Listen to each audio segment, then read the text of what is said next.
Hi folks, and welcome back to the Grumpy Gamer channel. That's it, you guessed it. This is that channel where you get to see this old git talk about modern games. So for today's in-car comments, a few things I wanted to talk about this morning. First off, unfortunately, you may have already heard that Phasmophobia, we have had an update, but it still doesn't give us a release date. It just tells us they're still working really hard on it and it is coming. But again, no release date. Now, this was originally meant to come out on consoles. It's obviously been out on PC VR for quite a while. But it was meant to come out on consoles to be in line with sort of Halloween. But they said, the studio said that they'd had a fire, so it meant everybody has to work from home. So that's why it's delayed it. But with another couple of months down the line, okay, we've had the Christmas break. But I don't know, I don't think it would have ever come out in November anyway. Now, I don't know whether a lot of you know, if you've already played this game on PC VR, it was pretty janky on PC VR, supposedly, or apparently I should say. I never played it on PC VR. And I think what's happening is, for them bringing it over to consoles, is I think they're sort of concerned that if they just brought over the game with the jankiness from the PC VR, I think a lot of people are going to complain about it. Because obviously we're used to, on the PSVR 2 already, we're used to some great experiences with very little jank. I mean, take for instance the Resi games, they're fantastic on PSVR 2. So I think the developers are a little bit concerned. I might be wrong, but I think they're trying to fix it so that as little of the jank comes across from PC VR as possible. That's what I'm thinking. So that's why they're taking even longer. I've got no problem with that. Yes, it's disappointing when we still don't have a release date from them. But as always, I'd rather the game come out as in best shape as possible, rather than it come out all broken and then everybody get upset. So it looks like we've got to wait a little bit longer for Phasmophobia. But there we go. That's just the way it is. Second thing I want to talk about this morning is obviously a lot of people have been getting PSVR 2 and they've been getting Quest for Christmas. I've seen quite a lot already of people selling their PSVR 2. I haven't really seen many of Quest, but I have seen quite a few already on social media, people selling it because they say it makes them feel sick. Now, I've spoken about this before, and I really do think Sony are missing a trick. There should have been, as I've said before, an onboarding process. Whether you watch a video, click on a link or anything like that when you stick on your PSVR headset, anything to talk people through what it's going to be like, especially for their first VR experience. As I've said, you know, I try and educate people as much as I can. So if you're new to the PSVR 2 and it's your first VR headset, you have to expect that at some points it's going to make you feel sick. This is perfectly normal, absolutely perfectly normal for games to make you feel sick.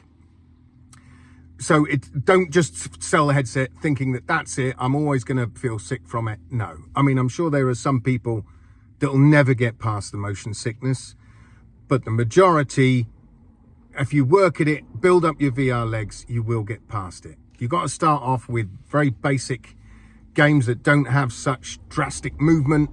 As you know, there are games that have little blinders that sort of lessen the motion sickness.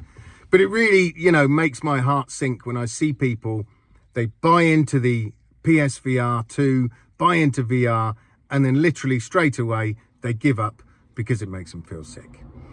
Like I say, we need to help educate these people. We need to help bring these people on board, because at the end of the day, the more players we have on PSVR 2, the more developers are going to start investing in it. So, yeah, I think Sony's really missing a trick here. They need to get people on board with their PSVR 2 and keep them. And the only way they're going to do it is, one, well, as we know, they need to market it better, but they do need to bring out some sort of onboarding process for these newcomers to VR, without a shadow of a doubt. Will they do it? I very much doubt it.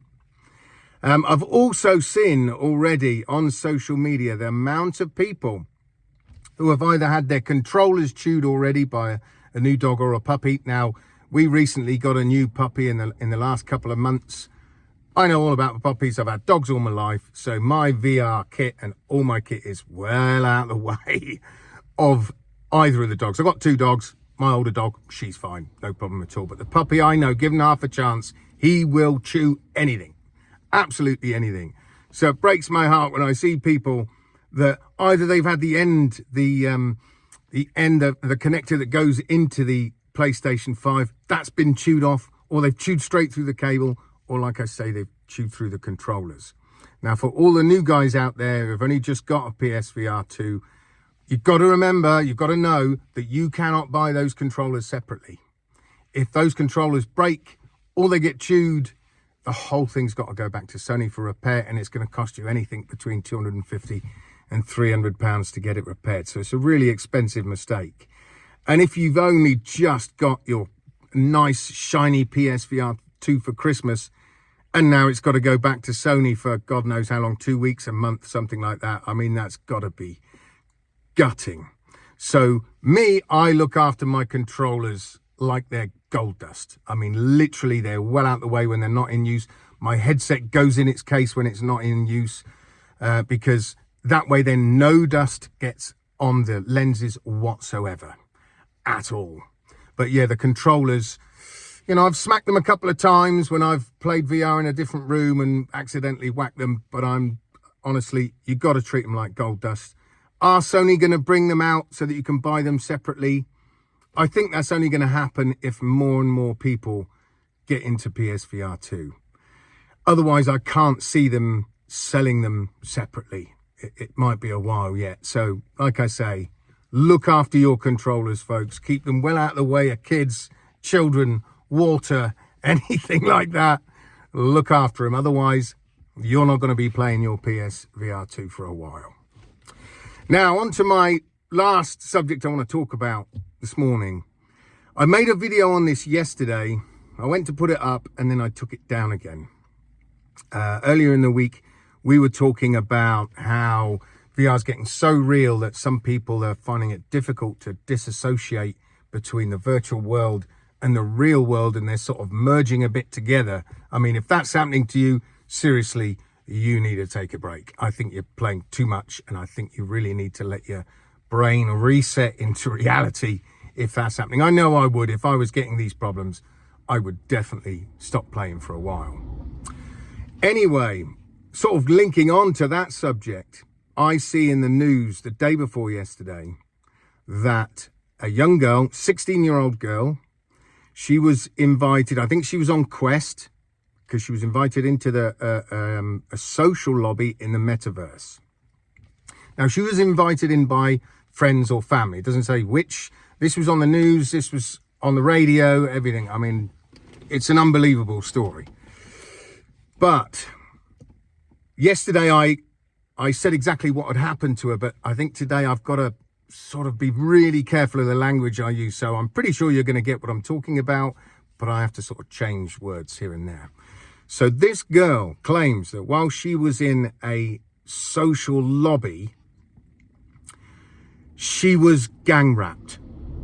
That's the best I can say. She was gang raped. And I mean, this is so serious that now the police are involved in this because she's made this claim. She also claims that she has suffered the exact same mental trauma as someone who's been raped in real life. What? Seriously?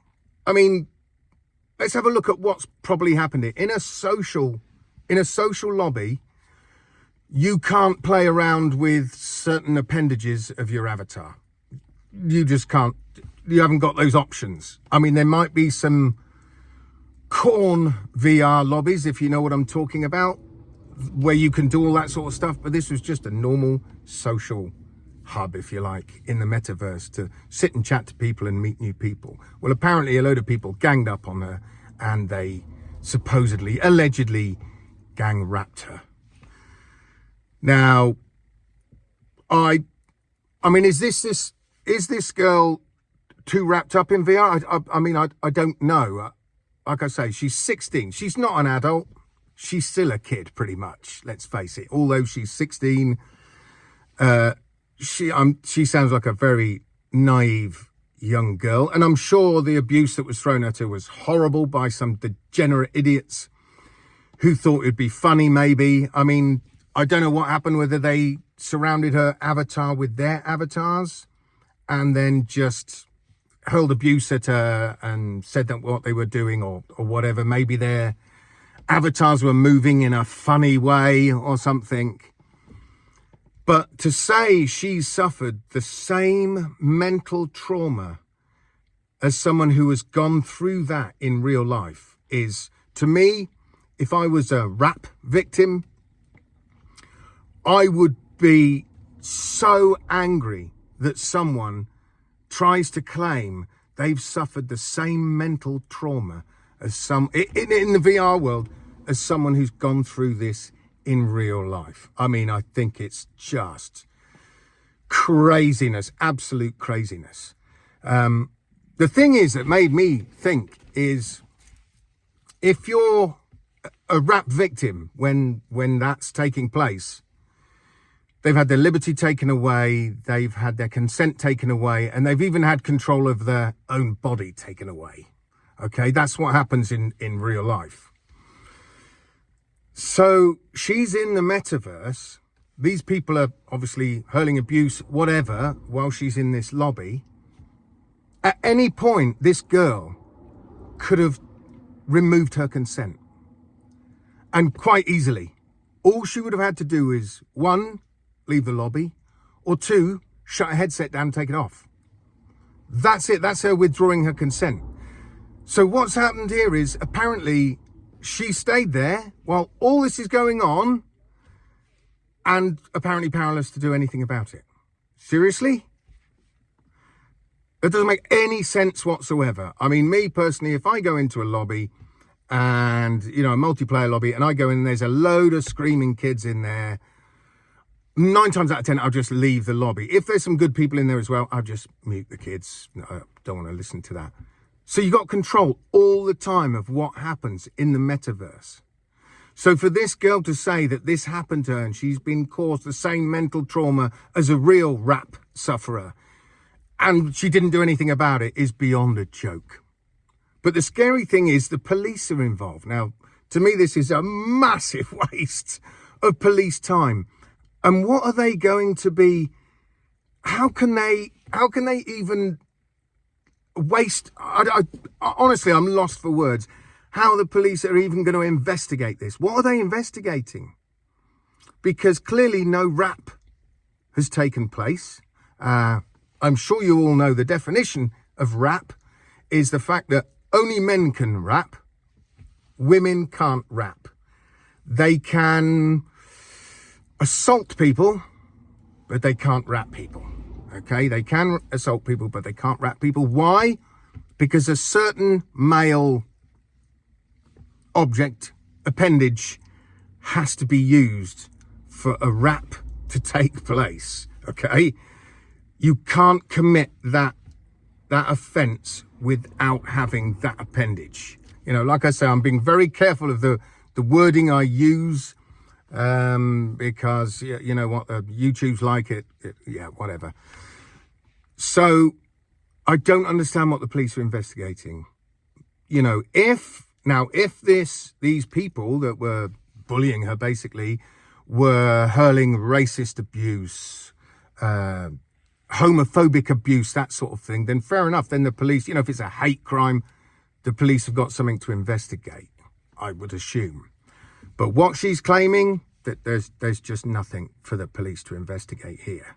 Now, if this was my daughter's 15, she's coming up 16. If this had happened to her and then she came downstairs and said, Dad, this has just happened to me, straight away I would have said, well, why didn't you turn your headset off? You know, why didn't you come out the lobby? Why did you stay there? I'd be more annoyed at her for allowing this to happen to herself. Now, don't get me wrong, I am not victim blaming here. All I'm trying to point out is that this young girl had control the whole time. Like I say, she wasn't 5. So she didn't know quite, what she's doing. She knows how to use a headset quite clearly. She knows how to go into lobbies. So clearly she knows how to leave them as well. So I just don't understand this story whatsoever. It doesn't say if this young 16-year-old had mental issues or any sort of disability issues. It didn't go into any of that at all. That's all it said was this 16-year-old. So maybe if she had those sort of issues, maybe that's why she stayed in the lobby. I have no idea. But again, I just keep coming back to the same, thing, that comment she made about that she suffered the same mental trauma, which I'm sorry, I don't buy that for a second, not for a second, because that's like saying if someone punched you in the face in VR, it's the same as if someone punched you in the face in real life. It's nonsense, absolute nonsense. Like I say, if it was my daughter, I would be more annoyed that she'd stayed in that lobby and didn't just come out of it. So it sounds to me also like it's the parents that have got involved here. She's gone and told her parents what's happened. That's it. My daughter's been virtually wrapped. Right, that's it. Get the police involved. It's just craziness. But for the police to be entertaining it, I don't know. Where's this going to lead us, folks? Because don't forget, no rap has actually been committed, but that's what the claim is. Where does this lead us to? Further on down the road in VR, are you people going to suddenly get reported to the police because you touch someone's knee in the virtual world and without consent? I don't understand where this is going to lead us. It's God knows where we're going to be in the future, but I don't think we should be going down this rabbit hole whatsoever. Yes, people hurling abuse, all that sort of thing, ban them off the platform. I got no problem with that. We don't need degenerates anyway talking to 16-year-old girls like this. Just wrong uns, plain and simple. So yeah, they should just be banned off the platform. But for the police to be involved, no, I can't see it. Folks, put it down in the comments. Let me know what you think. Let me know, am I wrong about this? Or, I don't think I am. I think I'm right about this one. But hey, I might be way off base. Sometimes I feel like I'm the only sane person in a completely insane world. So anyway, folks, you let me know what you think about this. Let me know your thoughts. And until next time, guys, I'll see you on the other side. Adios.